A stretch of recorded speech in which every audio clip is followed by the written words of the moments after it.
Everybody, welcome back to the show. Hope you're having a lovely day. I don't know if you saw or not. The Blackfoot Confederacy posted a response again to the Metis Nations response to the creation of their Indigenous protected conservation areas within the Blackfoot Confederate territory. And I thought, hey, I'd share a little bit of it with you because, hey, things are getting spicy. So the press release was out yesterday.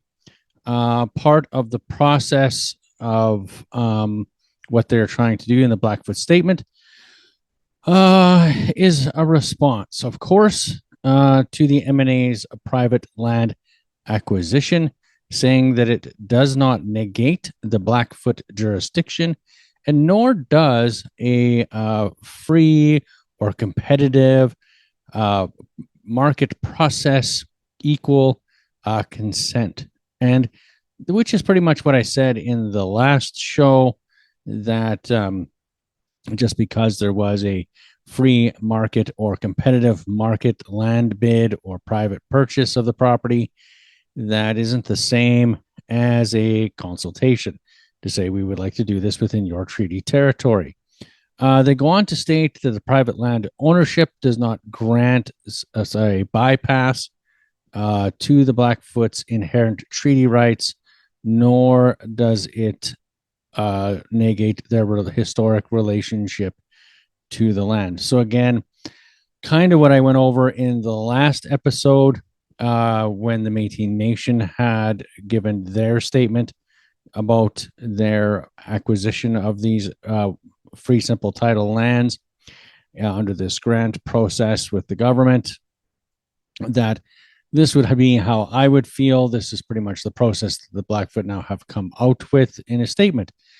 The statement further goes on, states that framing these IPCAs as Métis stewardship while bypassing Blackfoot ancestral authority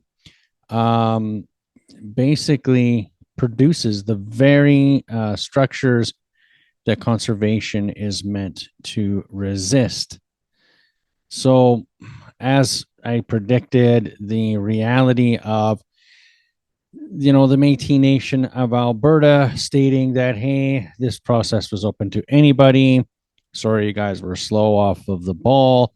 These lands were open for purchase, and with the help of the government, we bought them and are going to create Métis conservation areas within the Blackfoot territory for the purpose of not only conservation, but cultural ties to those lands, and for Métis people to have spots for ceremony, I guess, and imagine, and other Métis events.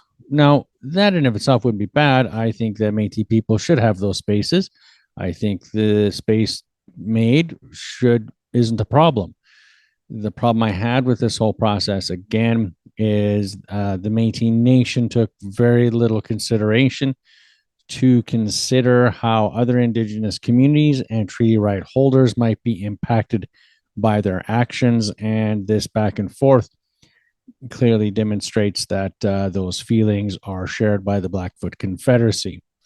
The statement goes on that the MNA's actions are, of course, contrary to the 2011 court case, as stated here, and as well as the Crown's treaty obligations to the Blackfoot Confederacy in Treaty 7 areas. So, not a big surprise to me coming from the Blackfoot today about their response. That was pretty predictable. And if you watched the last show, not far off the mark from what I said. This is an ongoing issue that I see over and over again with these government-funded Métis organizations, that there is I don't know how, like a disconnect, I guess, between what they feel is their Indigenous right and title and entitlement in any one given jurisdiction versus a idea of a cooperative open door policy in collaboration with First Nations communities about any kinds of developments, acquisitions, or deal making, really, within those areas. Very sad to see that in 2025, this is the state of affairs between these groups, but given the historical context, and when you throw government funding into the mix, not surprising that this is the outcome. Anyway, you know what I know. If you like the show, hit the like and subscribe. As always, we're on Facebook, Instagram, YouTube, and Spotify. And that is all for today. So until next time, remember, the jig is up. The Jig is Up is made possible in part by the Métis Federation of Canada, uniting Métis people from coast to coast to coast.